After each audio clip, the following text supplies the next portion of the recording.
घेतले तसेच गतिमानतेने निर्णय यापुढे आम्ही घेऊ आणि खऱ्या अर्थाने या ठिकाणी एक लोकाभिमुख सरकार, एक सर्वसामान्यांचं सरकार म्हणून आम्ही म्हणत होतो.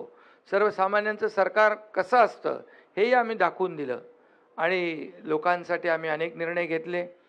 2.5 वर्षामध्ये आमच्या कामांचा स्ट्राईक रेट महायुतीचा देशात नंबर 1 होता आणि म्हणून आमच्या 2.5 वर्षातल्या ऐतिहासिक कामाला जनतेने स्वीकारलं आणि विरोधकांना जनतेने नाकारलं.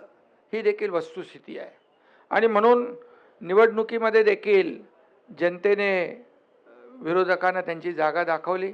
अगदी विरोधी, मला काही टीका करायची नाही आहे, परंतु विरोधकांना देखील विरोधी पक्षनेत्या एवढं संख्याबळ देखील मिळवता आलं नाही.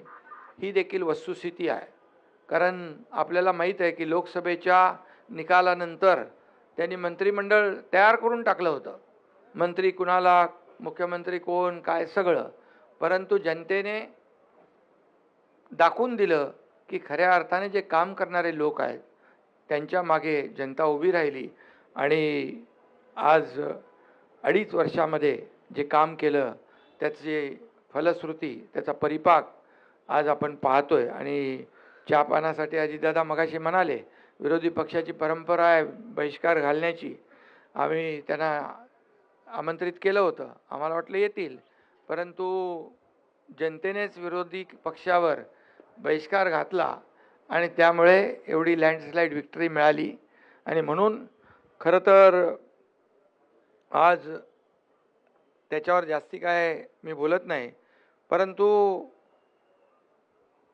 सुदृढ लोकशाहीचं जे काही आपण संकेत म्हणतो, सत्ताधारी पक्ष आणि विरोधी पक्ष जरी ते संख्याबळाने कमी असले तरीसुद्धा विरोधी पक्ष म्हणून आम्ही तिघंही आणि आमचं महायुती सरकार कुठेही त्यांना कमी लेखणार नाही.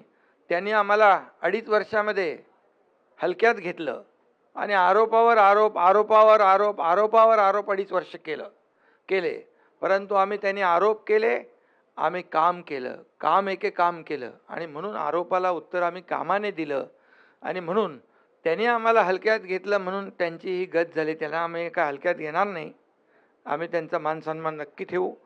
आता त्यांनी सकारात्मक राजकारण केलं पाहिजे. कन्स्ट्रक्टिव्ह क्रिटिसिझमची अपेक्षा त्यांच्याकडून आहे आणि जिथं सरकार किंवा कुठं चुकत असेल तर विरोधी पक्षाने नक्की बोलावं. परंतु या ठिकाणी विरोधाला केवळ विरोध न करता सरकारच्या चांगल्या कामामध्ये, अधिवेशनामध्ये आपण भाग घेतला पाहिजे सगळ्यांनी.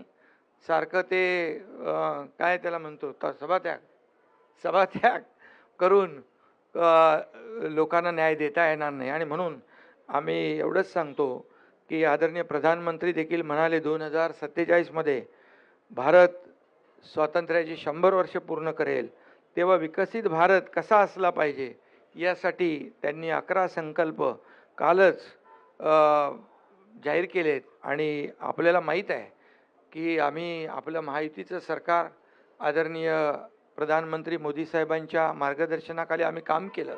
डबल इंजिनचं सरकार म्हणून आम्ही काम केलं आणि म्हणून आमचाही देखील अजेंडा आहे याला प्रगत राज्य करायचं. मुख्यमंत्री महोदयांच्या नेतृत्वाखाली या ठिकाणी राज्य अधिक गतिमान होईल आणि पुढे या राज्यातल्या जनतेला न्याय मिळेल. आणि मी हेही सांगतो की काही मगाशी त्यांनी पत्र दिलेलं आहे EVMच्या बद्दल, त्या ठिकाणी काही धानाच्या बद्दल. आता आपण मला वाटतं गेल्या वर्षी आपण 15,000 रुपये दिले ना, 20,000 रुपये दिले. पहिले 15 दिले, नंतर 20 दिले आपण. म्हणजे धानाला बोनस देखील आपण आपल्या काळात जास्ती दिला. विदर्भामध्ये देखील आपण अनेक निर्णय घेतले.